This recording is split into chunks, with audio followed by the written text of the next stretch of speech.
মঞ্জুর হয়েছে। বিজ্ঞ আদালত বলেছেন যে আইনজীবী এবং গণমাধ্যম কর্মী আপনাদেরকে মামলার প্রচারণার বিষয়ে সংযত হওয়ার জন্য বিজ্ঞ আদালত আহ্বান জানিয়েছেন, যাতে যথাযথ তথ্যটা যায় এবং আদালতে যে বিষয়গুলো একান্তই বিচারিক সেই বিষয়গুলো যাতে বাইরে না যায়, এই বিষয়ে বিজ্ঞ আদালত একটু সতর্ক থাকার জন্য বলেছেন সবাইকে। মূলত পরিমণির সাথে যে ঘটনাটি ঘটেছিল আপনারা সবাই জানেন। পরিমণি বাদী হয়ে বোট ক্লাবের বিষয়ে সাভার থানায় একটি মামলা করে, যে মামলাটি এখন বিচারিক আদালতে আছে। অলরেডি সে সেই মামলায় জবানবন্দি দিয়েছে।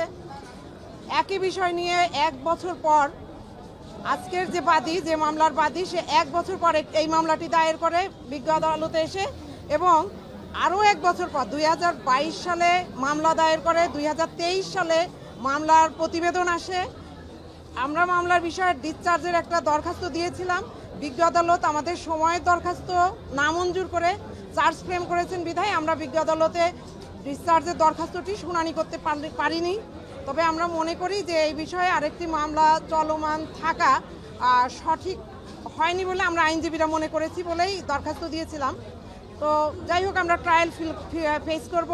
আমরা মনে করি একই ঘটনা যেহেতু পরিমণির বিরুদ্ধে শেষ পর্যন্ত কিছুই হবে না বলেই আমরা মনে করি। আমরা অবশ্যই যেহেতু এই আদালতে আমরা শুনানি করতে পারিনি, আমরা উচ্চ আদালতে যাওয়ার সার্বিক প্রস্তুত।